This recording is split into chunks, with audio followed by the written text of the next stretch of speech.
는 여기까지 마치고 다음은 재보충 질의하도록 하겠습니다.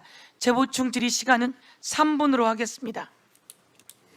이상희 의원님 질의해 주세요. 네, 이원석 정의님. 네, 이원석입니다. 윤석열 전 대통령하고는 개인적인 인연이 없죠? 많습니까? 직장에서 그 정도죠? 예, 의원님. 보통 그 대통령 취임하기 전에 섀도우 캐비넷은 뭐 다 다를 수 있습니다만은 2, 3개월 전에 만듭니다. 당선될 것을 대비해서 만들거든요. 그 다음에 이제 본 인사를 하게 되는데 그 작업을 제가 했습니다. 네. 제가 왜 이걸 묻냐 그러면은 그 당시에 섀도우 캐비넷을 만들 때부터 이원석이라는 이름은 없었어요. 그래서 뭐 검찰총장이 되시고 어떤 인연이 있나 싶어서 어떻습니까? 뭐 전 정권과의 관계에 좀 불편한 관계도 있었다고 들었는데. 저는 총장 검사로 일하면서 누구 라인이었던 적도 없고 제가 라인을 만든 적도 없습니다. 네. 그리고 개인적인 인연을 검찰에서 있을 때 개인적인 인연을 누구하고도 따로 만들어 본 적이 없습니다. 네. 그래서 검사장도 그렇고 검찰총장도 그렇고 검사가 되면서 이걸 반드시 해보고 싶다, 하고 네. 싶다라고 생각한 적은 한 번도 없습니다. 그냥 저한테 제가 인사에 주어졌기 때문에 관여했던 그렇습니다. 사람이었기 때문에 참 특이한 경우다라고 생각을 해서 우리 정의를 여쭙는 겁니다. 마무리로 말씀을 드릴 것 같으면 지금까지 쭉 그 얘기들을 들었습니다마는 인권 탄압에 대한 수사가 있었다 이렇게들 주장들 하시는데 여기에 동의하십니까? 일을 하다 보면 아까 말씀드린 것처럼 실수도 하고 오류도 할 수 있을 수 있습니다. 그러나 그렇게 실수나 오류가 있으면 법원의 단계에서 증거 능력과 증명력으로 전부 배척이 됩니다. 검사가 그렇게 오류가 있으면 오히려 무죄 판결이 날 수밖에 없습니다. 법원에서 다 판단한다는 말씀이시죠? 그렇습니다. 제가 오늘 누누이 드리는 말씀은 오늘 나와 보니까 제가 좀 점점 시간이 지날수록 제가 이해할 수가 없는 것이 도대체 민간 사업자인 김만배, 남욱, 정영학의 배임도 조작 기소라는 말씀입니까? 도시개발공사의 유동규, 정민용의 기소도 조작 기소라는 말씀입니까? 아니면 성남시의 좋습니다. 정진상, 김용 이분에 대해서 조작 기소라는 말씀입니까? 오후로 저녁으로 들어갈수록 제가 점점 느끼는 것은 대장동 민간 사업자들의 변호인들이 여기에 참고인 증인으로 나와서 그분들의 변론을 하면서 항소심에서 무죄 판결 주장하는 이유들을 이야기하고 있습니다. 저는 오늘 이 자리가 이 대장동 일당들에 대한 배임, 1심에서 유죄 판결을 한 것도 조작 기소라고 하는 것인지 제가 점점 더 이해하기 어렵게 됩니다. 전체적으로 수사의 정당성이나 합법성에 대해서는 자신하신다는 말씀이시네요. 검사들이 증거와 법리만 쫓아갔을 것이라고 저는 신뢰합니다. 알겠습니다. 마치겠습니다. 그 검사들은 눈에 보이고 그 검사들의 조작 기소로 인해서 피해자들은 눈에 안 보입니까? 의원님, 이분들이 그러면 무죄 판결이라고 하시는 겁니까? 약한 실수. 그러면 그들에서 있었다는 피해자들이 지금 남욱 피고인 무죄라는 주장이십니까? 그러면은 어떻게 검찰 주장 아직도 하십니까? 이원석 검찰총장 네. 예, 증인 그동안 보고를 다 받으신 걸로 확인이 되네요. 예. 정말 너무합니다. 그리고 지금 오늘 무엇을 하는지 다 아시면서 그런 식으로 또 물기를 돌리려고 하면 안 돼요. 계속. 자, 다음입니다. 단 한 명이라도 유감표명 한 사람 있습니까? 이건태 의원님.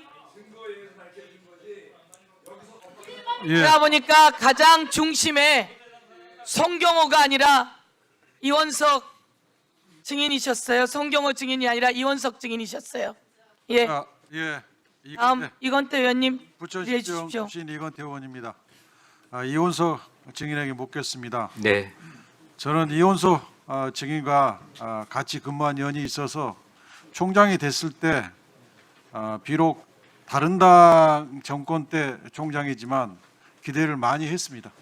감사합니다. 그런데 지금은 가장 실망하는 총장입니다.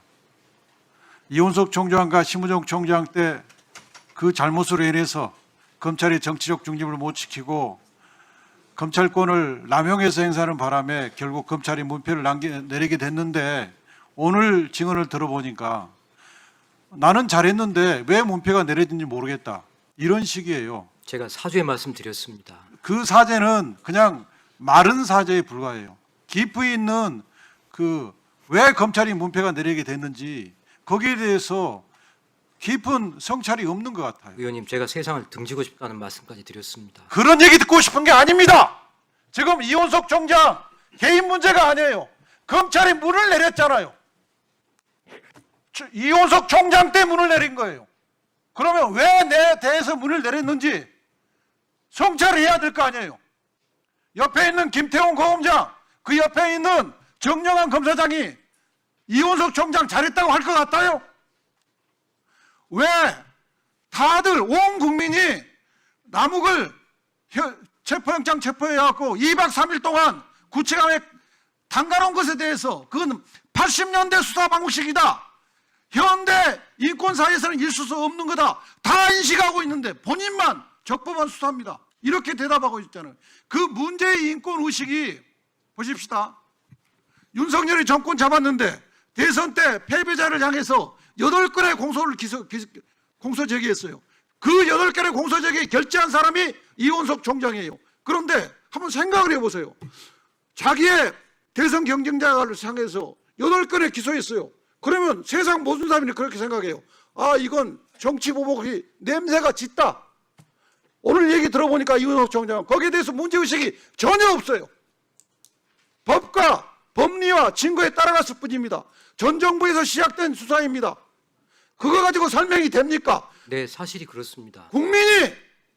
국민이 검찰의 문패 내린 것에 대해서 국민이 잘했다고 그래요. 그러면 이 현상에 대해서 내가 총장 때 이 문제가 발생했는데 왜 이렇게 됐는지 성찰해야 될 거 아니에요. 성찰하고 사죄 말씀. 성찰하지 않았어요.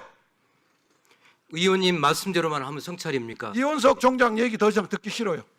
하나 물어볼게요. 유동규에 대해서 법원이 공소장 변경을 요구했는데 결국 안 해가지고 무죄가 선고됐어요. 거기에 대해서 어떻게 생각하세요? 제가 당시에 알지 못한 일입니다만 이번에 나오면서 답변 드리는 것은 야인이 돼서 2년이 되었기 때문에 아무런 자료가 없습니다. 전부 언론을 보고 제가 혼자서 언론 검토해서 나온 겁니다.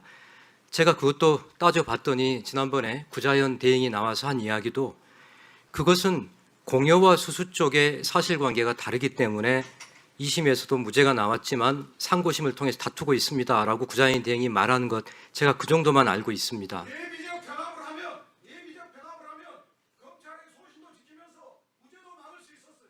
그런데 예비적 병합을 안 해가지고 결국 무죄가 2심까지 났잖아요. 의원님, 정반대의 사실을 어떻게 예비적으로 할 수 있겠습니까? 그 말이 결국 유동규를 봐주고 변명하는 겁니다.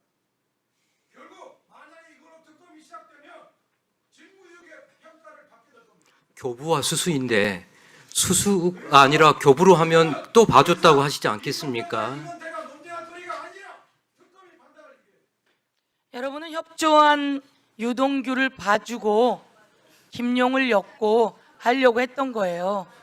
그것을 이야기하는데 다른 대답을 하고 있는 거죠, 지금. 자, 아니 진짜 세상이 많이 바뀌었